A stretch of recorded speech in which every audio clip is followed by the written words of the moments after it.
Na quinta-feira, os ministros se reuniram para debater se os parlamentares condenados perdem os mandatos automaticamente ou não.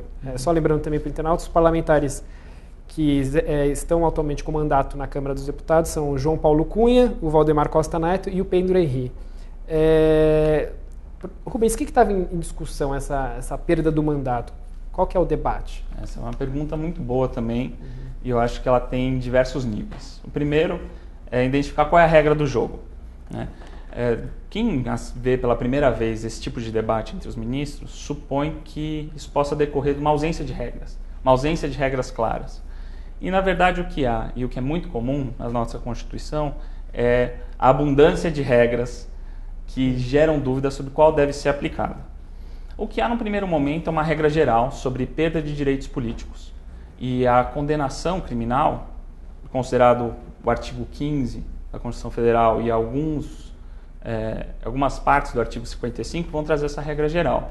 Quem recebe uma sentença penal condenatória vai perder direitos políticos automaticamente.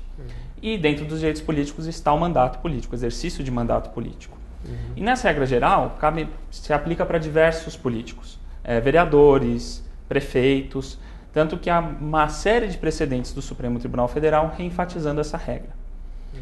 A dúvida vem quando se olha para alguns dispositivos específicos da Constituição, como é o caso do artigo 55, parágrafo 2º, na qual se diz expressamente que no caso de deputados e de senadores, uma vez obtida a condenação criminal, a perda do mandato fica condicionada à votação secreta da respectiva casa daquele parlamentar, ou seja, no caso do deputado, a Câmara Federal, no caso do senador, o Senado Federal.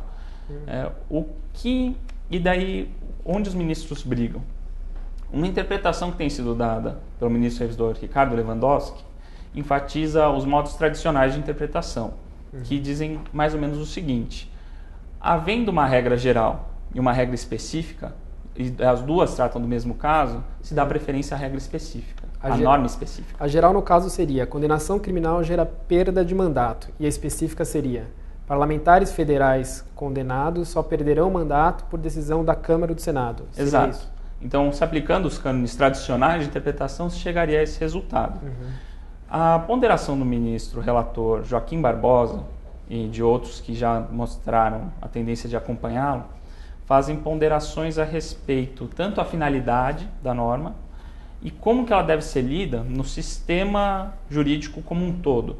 Porque eles entendem, trazendo uma distinção que não está presente na Constituição, mas pensando nos valores que as normas devem ter, que essa exceção da casa decidir pela perda do mandato ou não, não se aplica no caso em que a gravidade do crime depõe contra ou se relaciona com uma falha no dever da função eleitoral. Vamos falar assim, um deputado que estava dirigindo embriagado. Vamos falar, bom, nesse caso, não há dúvida, isso que não tem nada a ver, ele não vai ser melhor ou pior deputado. A ponderação inédita que o ministro Joaquim Barbosa e outros trouxeram é o seguinte: bom, esse deputado que está sendo condenado não pode mais ser confiado no exercício da atividade legislativa. E é por isso que não cabe essa prerrogativa da Câmara decidir. O que o ministro revisor Ricardo Lewandowski repete sobre esse ponto, ou rebateu sobre esse ponto, foi o seguinte: essa é uma questão realmente importante, mas a decisão, é justamente essa decisão que cabe à Casa Legislativa, ao Congresso Nacional.